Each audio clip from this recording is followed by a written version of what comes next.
color. The continuing story of Peyton Place.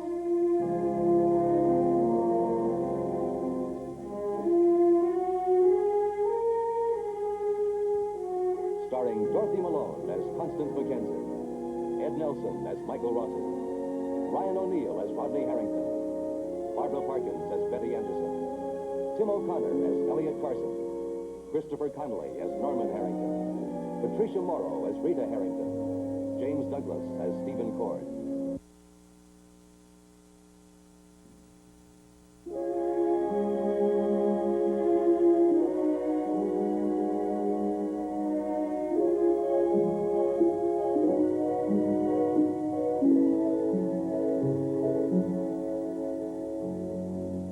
This is Martin Peyton's Boston residence.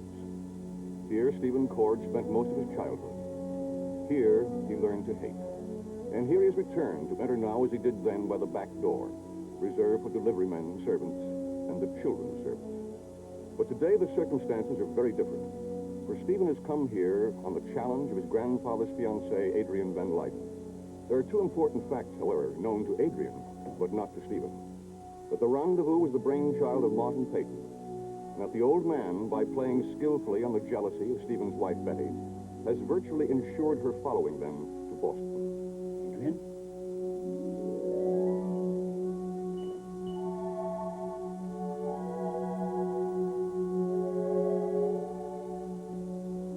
Where are you?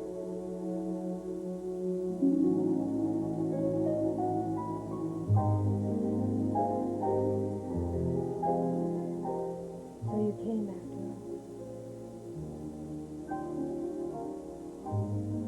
Where did you get that? I found it in a chest in the master bedroom. It was your grandmother.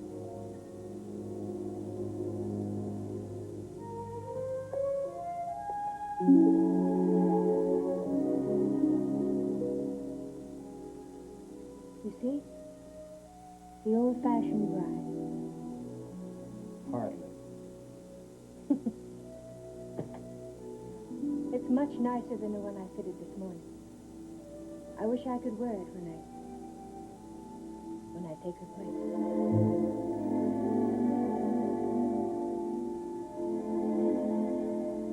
Martin asked me to give the house a thorough inspection. Does that include the closets and the drawers? You're the trespasser here, John, not I.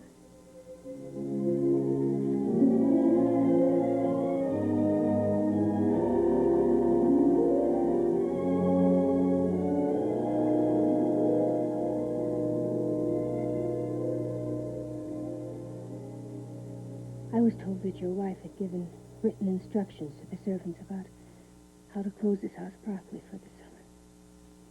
But everything is dust and moths. Keep my wife out of this. I'd like that very much. For all I care, this whole infernal house gonna fall down. Preferably over your grandfather's head. I keep wondering what it would be like living here.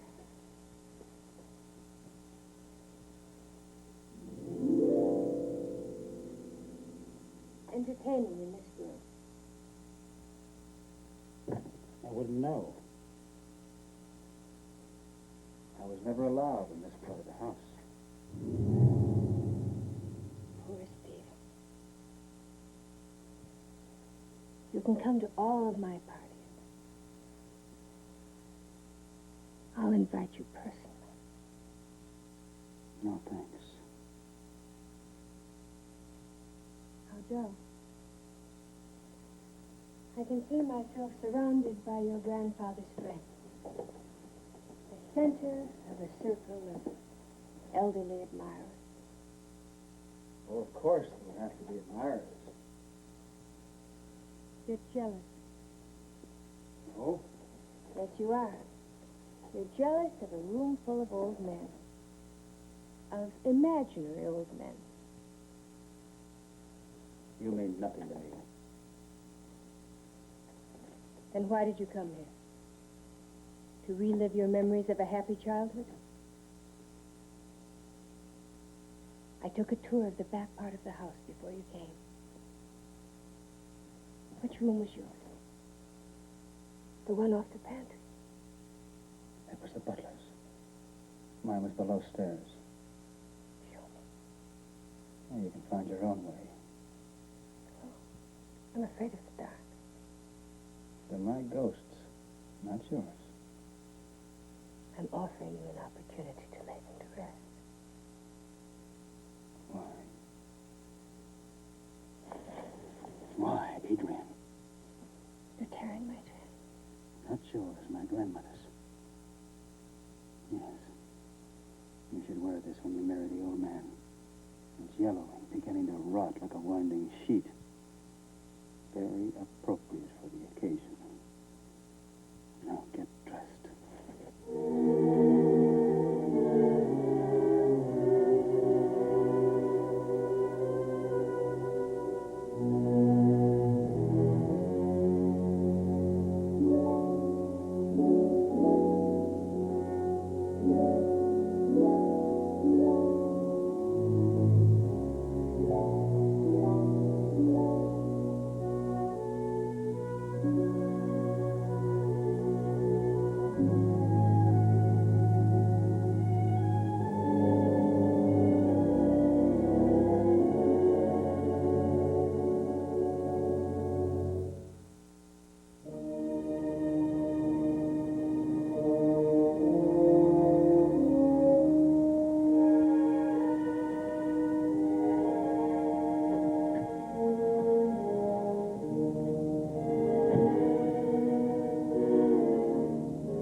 Wait here.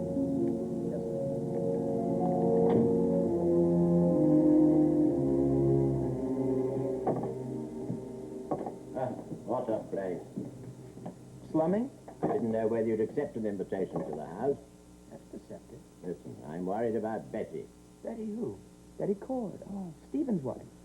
Talk to Stephen. She's nervous, tense, irritable, burst into tears at the slightest provocation. Well, congratulations, grandfather. You're going to have another grandchild. She sounds like she's pregnant. Want my advice? Give her the flowers you didn't give Rita. Regrettably, Rodney, you have much of your father's bad taste. What I would like to know is, how did Betty behave when your marriage was breaking up, eh? Tense, nervous, and irritable, and burst into tears at the slightest provocation. Next question? What do you suggest we do about her? We? Are you kidding? No. Well, me, I don't plan to do anything about it.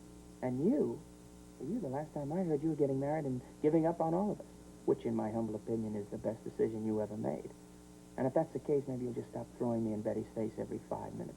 It might just solve some of the problems she's been having with her marriage. So you think we ought to leave her alone, despite our love and affection for her? I've got to get back to work.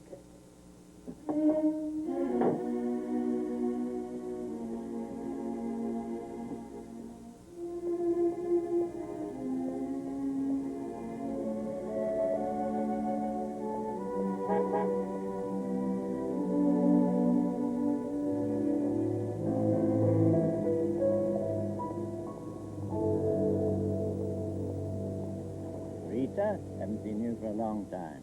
Yes, I know. Can we give you a ride somewhere? No, thank you. No trouble. I've done all the business I planned to do today. We're at your disposal. Well, I'm just coming down here to see my mother. That's all the farther I have to go. Is that where you grew up? Mm-hmm. It's even worse inside. Would you like to come and see? I'd be delighted some other time. Carry on. Whoever. Bye-bye, Rita. Bye.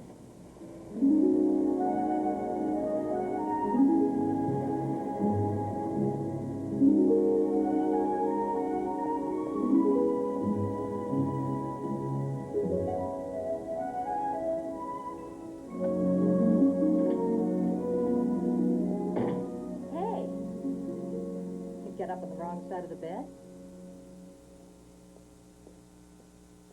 What's for lunch? Turnips and cabbage. In other words, get out. With a face like that, don't tell me you come bringing tidings of comfort and joy. You're not in the mood for anything else. I'm in the mood for good jokes. Heard any? I heard a really hysterical one. Once upon a time, there were two people who hated each other, and they each wanted me to hate the other one. What is this supposed to prove? Wait a minute, you haven't heard the punchline. One of them happens to be my mother, the other happens to be my father. Isn't that hilarious? You're way out of line, honey. The only good joke I've heard lately. It isn't like you to be cruel. Don't ask me to hate him anymore, Mom. I can't. Any more than I can hate you just because he wants me to. I just don't want you to have anything to do with him. That's worse than hating him. He's going to hurt you. That's the only reason. How can he hurt me? I don't know, but he can, and he will. Oh, Mom, please. I'm telling you. I know you're telling me. I'm sick of your telling me. All right, sit down. I'll make you a sandwich. No, I have to go home. But I just want you to know that I don't like being in between you two. I don't know what went wrong with your marriage, and I don't want to know. I don't care who was right or who was wrong. You're my mother, and he's my father. Can't we just leave it at that? Come on, honey. Let me take you out.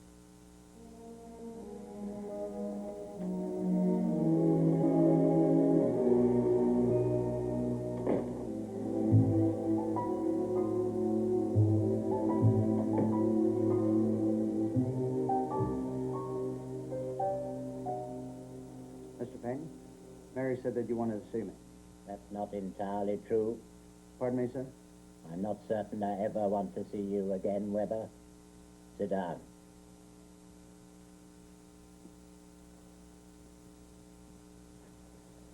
Anything you'd like to say to me? I guess I made you mad somehow, for a change. You mind telling me what the charges are this time? You've got a sharp tongue. I don't like it. I've got a right to know what I'm being accused of, haven't I? Yes, I'm well aware you've had experience with the law. What's this all Sit about? down. Weber, what do you see when you look at me? Well, what do you mean? Tell me what you see. Well, I don't know. I don't know what you An mean. old man? Oh, yeah. Stupid old man? No, sir. Good. Then never confuse physical agility with mental agility, Weber. And never again try and outwit this old man. I've never done anything. Now, whatever it is you're talking about, if it's got something to do with me crossing you up somehow, it's a lie. Who told Rodney about Stephen and Mrs. Van Lyten, eh? Rodney? My grandson, the one you take such pleasure in taunting.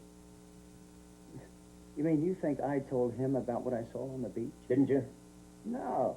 I told you and Mrs. Cord. That's it, honest. Honest is hardly a word that goes with your face, Weber. Well, I can't help my face, and I can't help my past. As all as I know is ever since you took me in here, I played it straight with you all the way. I didn't take you in. I gave you a job. Told you what should be expected of you. Told you what you could expect of me. I gave you specific instructions to keep what you witnessed within these four walls. Well, whoever told you this now, Mr. Peyton, they're trying to nail me. Now, who was it? That doesn't matter. Well, it does matter. It matters to me. Now, somebody's messing around with the best thing I've ever had in my life, and I want to know who it was. Was it Rodney? Well, I've got a right to know. Don't talk to me about rights. Well, you're accusing me. I'm convicting you. I mean, don't give me the axe, you know. The only toehold I've ever had in this whole stinking world is my uniform, and I wouldn't do anything to get it torn off my back. I have your word for that. You want more? Ask. Anything, you name it, it's done. But you've got to believe me. I mean, give me a chance to prove myself, to prove to you that I'm telling you the truth, that's all. All right, Weber, it's forgotten. I can't buy it that way. I've got to prove it to you. You have.